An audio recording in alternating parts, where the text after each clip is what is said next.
ራስልን ክቡራን ተመልካቾቻችን ከመሃል ሚዲያ የሰዓቱን ዜና ይዘን ቀርበናል። በቅድሚያም አርዕስተ ዜና።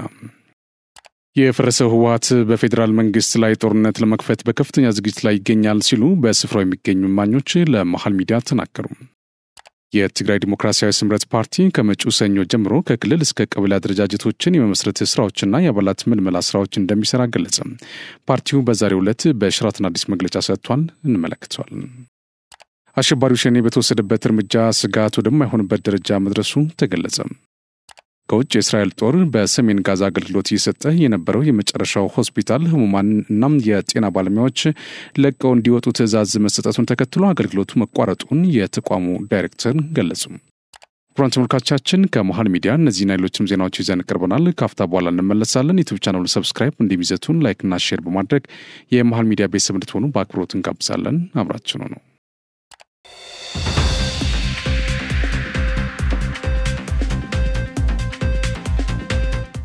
በቅድሚያም በሀገራዊ ምክክር ኮሚሽኑ የፌዴራል ተቋማትና ማህበራት አጀንዳ የማሰባሰብ መድረክ ዛሬም ቀጥሎ እየተካሄደ ይገኛል።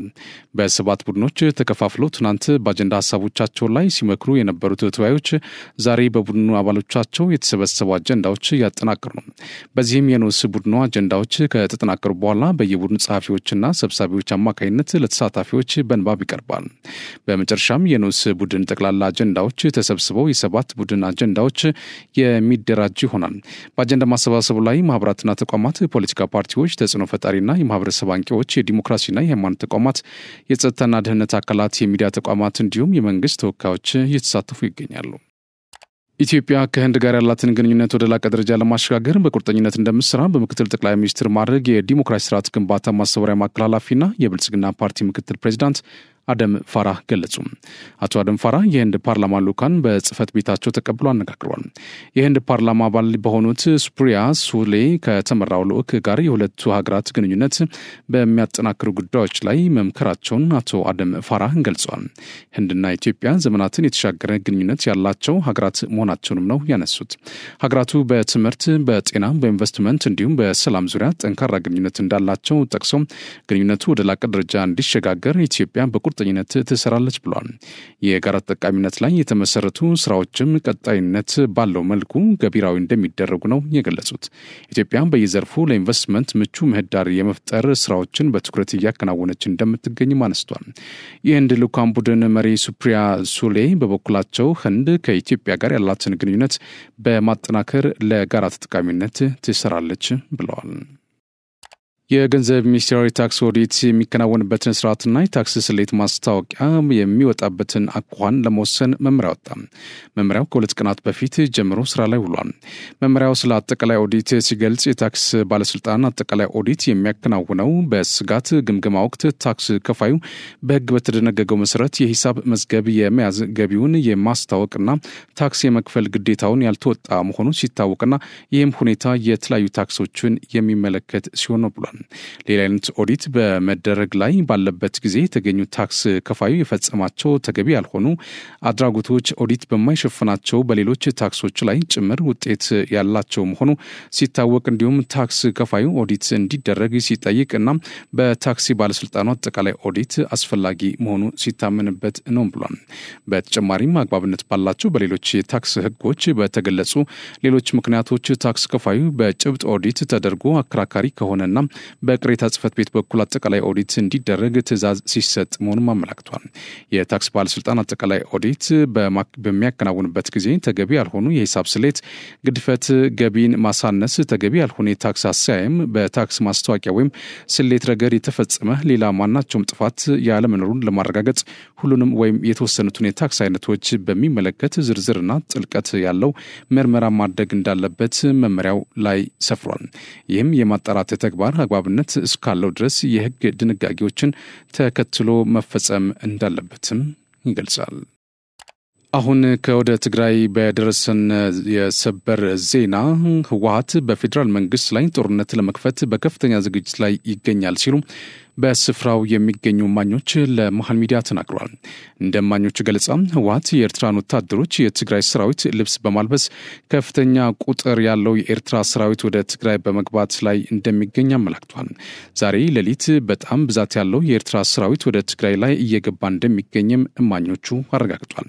በምርጫ ቦርድ ከፓርቲነት መሰረዙን ይፋ የተደረገው የፈረሰው ህወሓት ከትናንት ማታ ጀምሮ ከፍተኛ የሆነ ዝግጅት በማድረግ ላይ እንዳለ ከስፍራው ይህንን የተመለከቱ እማኞች ለመሃል ሚዲያ በላኩት መረጃ አመላክተዋል። በአቶ ጌታቸው ረዳ የሚመራው አዲሱ ዲሞክራሲያዊ ስምረት የትግራይ ፓርቲ መመስረቻ ጉባኤውን በዚህ ዓመት በትግራይ ክልል እንደሚያካሄድ ገለጸ። የፓርቲው መስራች አባል ከሆኑት ውስጥ 100 ያህሉ ከህወሓት የወጡ ናቸውም ተብሏል። በአቶ ጌታቸው ረዳ የሚመራውና ከብሔራዊ ምርጫ ቦርድ ቅድመ እውቅና ያገኘው አዲሱ ዲሞክራሲ ስምረት ትግራይ ፓርቲ መመስረቻ ጉባኤውን በዚህ ዓመት በትግራይ ክልል እንደሚያካሄድ አስታውቋል። ፓርቲው ዛሬ ግንቦት 23 ቀን 2017 ዓ.ም የመጀመሪያውን ጋዜጣዊ መግለጫውን በአዲስ አበባ ሸራተን አዲስ ሆቴል ያካሄደ ሲሆን በመግለጫውም ጊዜያዊ ፍቃድ ከምርጫ ቦርድ ማግኘቱን ይፋ አድርጓል። አዲሱ ፓርቲ በትግራይ ያለው ፖለቲካዊ አካሄድ ወደ ተሳሳተ መንገድ በመሄዱና ለውጥ የሚያስፈልግበት ጊዜ ላይ በመሆኑ አዲስ እና የተለያየ ሀሳብ ያለው ፓርቲ ለመመስረት እንዳስፈለገም ገልጿል። መግለጫውን የሰጡት የፓርቲው የኮሚኒኬሽን ኃላፊ እና የአደረጃጀት ኮሚቴ አባል አቶ ረዳኢ ሐለፎም የፓርቲው መስራች የሆኑት አቶ ጌታቸው ረዳ በህመም ምክንያት መግለጫው መስጠት እንዳልቻሉ ተናግሯል። ዲሞክራሲ ስምረት የትግራይ ፓርቲ ክልሉ ከፍተኛ የሆነ ቀውስ ውስጥ ይገኛል በሚል ሐሳብ በሁሉም ለውጥ ፈላጊ ላይ በማደሩ ምክንያትም እንዲሁም የትግራይ አዲስ ለውጥ ያስፈልጋታል የሚል እምነት በመኖሩ የተፈጠረ አዲስ ፓርቲ ስለመሆኑ ገልጿል። ማንኛውም ሐሳብ አለኝ የሚል ትግራዋይ የፓርቲውን ደንብና መተዳደሪያ የሚቀበል ከሆነ ስምረትን መቀላቀል የሚችል መሆኑንም በመግለጫው ተናግሯል። ከመጪው ሰኞ ጀምሮ ፓርቲው ከክልል እስከ ቀበሌ አደረጃጀትን የመመስረት ስራዎችና የአባላት ምልመላ ስራዎች እንደሚሰራ ያገለጹት አቶ ረዳኢ ከዚህ ቀደም የህወሓት አባል ሆኖ ለውጥ የሚፈልግ ካለም አባል መሆን ይችላል ብሏል። ከዚህ ውጪ የህወሓት አባል የሆኑ ወጣቶችን እንዲሁም ከትግራይ ውጭ ያሉ የትግራይ ተወላጆችም የፓርቲው አባል እንዲሆኑ ይሰራል ሲሉም ገልጿል። አክለውም በህወሓት ውስጥ ሰላም እንዳይኖር የሚሰሩት 4 ግለሰቦች ሰራዊቱን እናዛለን የሚል እምነት እንዳላቸው ስለሚያምኑ ትግራይን ሰላም የነሷት መላው የህወሓት አባላት ሳይሆኑ ከአቶ ጌታቸው ረዳ ውጭ ያሉና ህገወጥን ጉባኤ ያካሄዱት ናቸው ሲሉም ተናግሯል።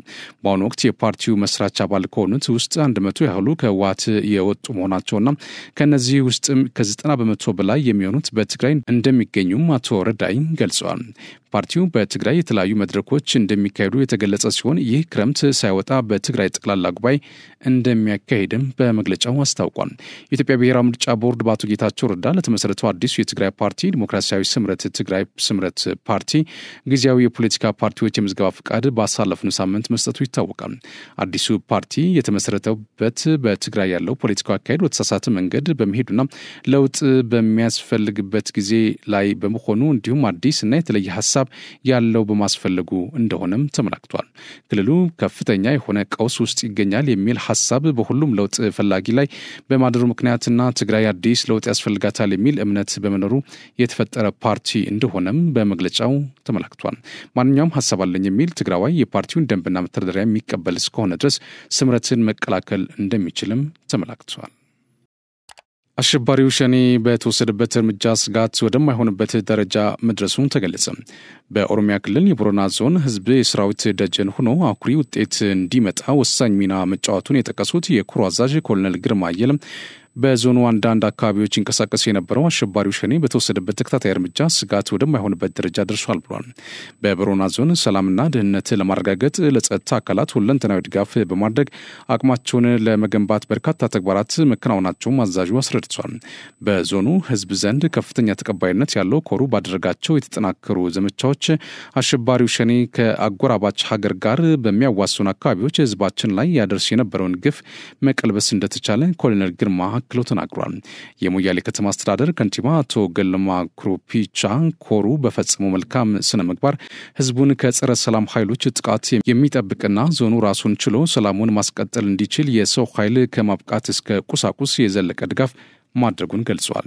የሀገር ሽማግሌዎችና የማህበረሰቡ ተወካዮች ሰራዊቱ በከፈለ መስዋዕትነት ለተገኘው ሰላም ምስጋና አቅርበው ወደፊትም ጸረ ሰላም ኃይሎች በመታገልና በማንኛውም መልኩ ከጎኑ እንደሚቆሙ አስረድተዋል። በሰሜን ወሎ የዳውንት ወረዳ ነዋሪዎች በኩርባ ከተማ ሰላም ውይይት አድርገዋል። በውይይቱ ላይ መልእክት ያስተላለፉት የሰሜን ምስራቅ እዝ ምክትል አዛዥ ሜጀር ጀነራል ሻምበል ፈረዳ ጽንፈኛው ኃይል የፖለቲካ መርህ የሌለው በእጅ አዙር የታሪካዊ ጠላቶቻችን የሚሽከረከርና ለአማራ ታገላለሁ ያለ የአማራ ህፃናትን ትምህርት የሚከለክል መምህራንን የሚገድል ክልሉና አካባቢያቸውን የሚያለሙ ሰዎችን እያገተ ገንዘብ የሚቀበል የአማራ ገበሬዎች ማዳበሪያ እንዳይደርስ የሚዘርፍ ቡድን ነው ብሏል። የዳውንት ህዝብ የሽምግልና ማህበራዊ ሀብቱን ተጠቅሞ ልጆችን ወደ ሰላም መመለሱን እንዲቀጥልም ጀነራል መኮንኑ ጠይቋል። ነዋሪዎቹ በበኩላቸው በአካባቢው ያለው ሰላም ተረጋግጦ ልጆቻቸው ወደ ትምህርት አካባቢም ወደ ልማት እንዲመለስ ለአካባቢው ሰላም መረጋገጥ ከጸጥታ አካላት ጋር በመሆን የበኩላቸውን እንደሚወጡ ተናግሯል። ዘላቂ ሰላምን ለማስፈን በተሳሳተ ፕሮፓጋንዳ ወደ ጫካ ያገቡትን በአጭር ጊዜ በመመለስ የበደሉትን ህዝብና ሀገር በልማት ለመካስ እንደሚሰሩ ማረጋግጧል። የሰሜን ወሎ ዞን ዋና አስተዳዳሪ አቶ አራጌ ይመር ህዝቡ ያመረተውን ገበያ ማውጣትና ከቦታ ቦታ ተንቀሳቅሶ መስራት ባለመቻሉ ለጉዳት መዳረጉን ገልጸው በጽንፈኛው ኃይል ምክንያት ታዳጊዎች ከትምህርት እንዲርቁ መደረጉ በትብብር ሊቆሙ እንደሚገባ ተናግሯል። በውይይቱ ላይ ከፍተኛ የክልል የዞኑና የሰራዊቱ አመራሮች ጨምሮ የከተማዋ ነዋሪዎች ተሳትፈዋል። በኢንቨስትመንት ዘርፍ የሚስተዋሉ ማነቆችን በመቅረፍ ክልሉን ተመራጭ ኢንቨስትመንት መዳረሻ ማድረግ መቻሉን የኦሮሚያ ክልል ፕሬዝዳንት ሽመልስ አብዲሳ ገለጹ። የኦሮሚያ ኢንቨስትመንትና ኢንዱስትሪ ቢሮ በክልሉ ኢንቨስትመንት እንቅስቃሴና አማራጮች ዙሪያ ፎረም እያካሄደ ነው። በፎረሙ የክልሉ ፕሬዝዳንት ሽመልስ አብዲሳ፣ የኢንዱስትሪ ሚኒስትር መላኩ አለበል፣ የኢትዮጵያ ኢንቨስትመንት ኮሚሽን ኮሚሽነር ዶክተር ዘለቀ ተመስገን፣ የኦሮሚያ ኢንቨስትመንትና ኢንዱስትሪ ቢሮ ኃላፊ አህመድ እድሪስና ባለሀብቶች ተገኝተዋል። ፎረሙ የክልሉን የኢንቨስትመንት አቅም ለማስፋት ያለመ ሲሆን ለስራ ፈጣሪዎች ሰፊ ኢንቨስትመንት እድሎችን መፍጠርም ያለመ እንደሆነ ተጠቅሷል። በቴክኖሎጂና በንግድ ቴክኒኮች የእውቀት ሽግግር ማድረግ የሚያስችል እንደሆነም ተጠቁሟል። አቶ ሽመልስ አብዲሳ በዚህ ወቅት እንዳሉት ባለፉት ዓመታት መንግስት ኢኮኖሚውን በጽኑ መሰረት ላይ ለማቆም በርካታ ተግባራት እያከናወነ ነው። ክልሉን ምቹ የኢንቨስትመንት መዳረሻ ለማድረግ በርካታ ተግባራት መከናወናቸውን ገልጸው የተለያዩ የፖሊሲና ስትራቴጂ ማሻሻያዎች መደረጋቸውን ጠቅሷል። በመሰረተ ልማት፣ በኃይል አቅርቦት፣ በፋይናንስና በአገልግሎት አሰጣጥ ያሉ ማነቆችን መፍታት መቻሉንም ላብነት አነስቷል። የክልሉ ኢንቨስትመንት መዳረሻነት ይበልጥ ለማሳደግ ከተከናወኑ አበይት ተግባራት መካከል የገዳ ልዩ ኢኮኖሚ ዞን ተቋቁሞ ወደ ስራ መግባቱን ጠቅሷል። የኢንዱስትሪ ሚኒስትር መላኩ አለበል በበኩላቸው እንደ ሀገር የኢንቨስትመንት አቅምን ለማሳደግ መንግስት በርካታ የፖሊሲ ማሻሻያዎችን ማድረጉን ገልጸው የማክሮ ኢኮኖሚ ማሻሻያው ምቹ የኢንቨስትመንት ሁኔታ መፍጠሩን ተናግሯል። ይህም የሀገር ውስጥና የውጭ ኢንቨስትመንትን በመሳብ በኩል ጉልህ ሚና እየተጫወተ ነው ብሏል። የኦሮሚያ ክልልም የኢንቨስትመንቱን ለማሳደግ የወሰዳቸውን እርምጃዎች አበረታች መሆናቸውን ጠቅሰው እንደ ሀገር ዘርፉን ለማሳደግ እየተከናወኑ ላሉ ተግባራት ትልቅ አቅም እንደሆነ ገልጸዋል። የመስኖና ቆላማ አካባቢ ሚኒስትሩ ዶክተር አብርሃም በላይ የመገጭ ግድብ ስራ ፕሮጀክት መንግስት በሰጠው ልዩ ትኩረት ከነበረበት የአፈጻጸም ችግር መውጣት ጀምሯል አሉ። የፕሮጀክቱ አሁናዊ አፈጻጸም ዶክተር አብርሃም በላይ በተገኙበት ተገምግሟል። በዚህም ፕሮጀክቱ የቀደመው መሰረታዊ ችግሩ ተፈቶ አሁን ያለው አፈጻጸሙ ጥሩ ደረጃ ላይ እንደሚገኝ ታይቷል። የመስኖና ቆላማ አካባቢ ሚኒስትር ዶክተር አብርሃም በላይ ለዓመታት ግንባታው ሲጓተት የነበረው የመገጭ ግድብ ስራ ፕሮጀክት መንግስት በሰጠው ልዩ ትኩረት ከነበረበት የአፈጻጸም ችግር መውጣት ጀምሯል ብሏል። በተደጋጋሚ ህዝቡ ሲያነሳ የነበረው ጥያቄ መንግስት በዘላቂነት ለመፍታት በወሰደው የፕሮጀክት አስተዳደር ለውጥ አሁን ላይ ፕሮጀክቱ ጥሩ አፈጻጸም ላይ ይገኛል ነው ያሉት። ፕሮጀክቱ በጥራትና በፍጥነት እንዲጠናቀቅ ከፍተኛ ክትትል የተደረገ እንደሆነም ተገልጿል። ክረምት ከመግባት በፊት የፕሮጀክቱ የዘንድሮ እቅድ ለማሳካት በትኩረት የተሰራ መሆኑንም ተመላክቷል።